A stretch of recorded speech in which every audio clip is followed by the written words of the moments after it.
Welcome back. Cory McIntyre here. The star of the Basin, Hannah Wells, adds yet another career milestone to her belt. In yesterday's win, she notched her 800th career strikeout, and in today's matchup, she made shockwaves around the state with this accomplishment. In the 4-0 win, Wells hit a home run that broke the state record for most career homers in high school softball with 81. Now, Coahoma looks to the regional final matchup with Jacksboro. Stay tuned into NewsWest 9 for more details on this series as it comes our way.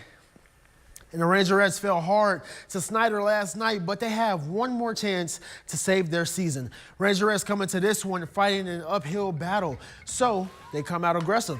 Julia Fox gets a good bounce on the bunt and safely makes it to first. Now, shortly after Fox's base hit, Addison Arredondo sends one to shallow left field to bring home a runner and takes the 1-0 lead. Now, things were looking good for the Rangerettes until the bottom of the fifth. Martinez shoots one up the middle to bring a runner home and tie the ball game up. Then on the very next at-bat, Rodriguez sends one through the same gap to bring Martinez home. And the Snyder Lady Tigers take the lead and rise off into the sunset to advance to the regional finals. Greenwood's season ends with an 18-18 record. And here are more scores from around the basin. The Lady Mustangs advance to the regional final with their win over Springtown. And the Lady Lobos take one of their 3-game series against Brock. Now, the Lady Panthers got out to a late start to their game. Now, keep up with me on Facebook and Twitter for the final result from this matchup. And here's a quick look at the baseball scores from today's matchups. And as you can tell from these scores, it was not a good day for our Basin teams. Permian and Lamesa still have one more game to play, so stay with NewsWest 9 for all of the latest updates. Now, the Shaps went into today's matchup the same way the Rangerettes did, desperate for a win. Let's take this one from the top of the first. Josh Wolford smacks one to right field, and it drops for the double. And the Shaps can't capitalize on this beautiful scoring position.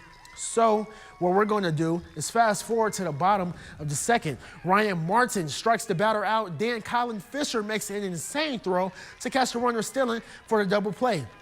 Now, let's move on to the top of the fourth. 2 runners on, and Hudson Grace sends one to the second baseman. A.J. Velarde comes in for the score, and Grace beats the throw to first. Shaps up 1-0. Brendan McTavish trying to keep the pedal to the metal, but he pops this one up, and this catch retires the side. Despite taking the early lead, the Highlanders clinched the series with a 3-2 win in Game 2. The Shaps will end their season with a 46-11 record. Meanwhile, in Odessa, the Lady Wranglers were fighting to keep their season alive as well.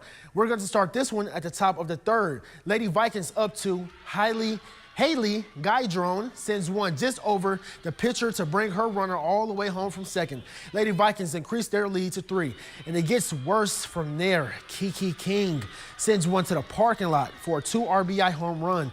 Lady Vikings now up 5-0, and the Lady Wranglers must answer. 1 runner on. Mason Barclay steps up trying to put runs on the board, but the solid defense from the Lady Vikings shuts down any idea of a comeback. The Lady Wranglers would get some runs on the board, but it won't be enough as their season will end in their own backyard. Odessa College will finish with a 46-6 record. And as for the men, they dropped Game 2 against Cisco College. Now they have one more chance to fight for a spot in the national tournament. This game will kick off tomorrow at Wrangler Field. First pitch should be thrown at 1 p.m.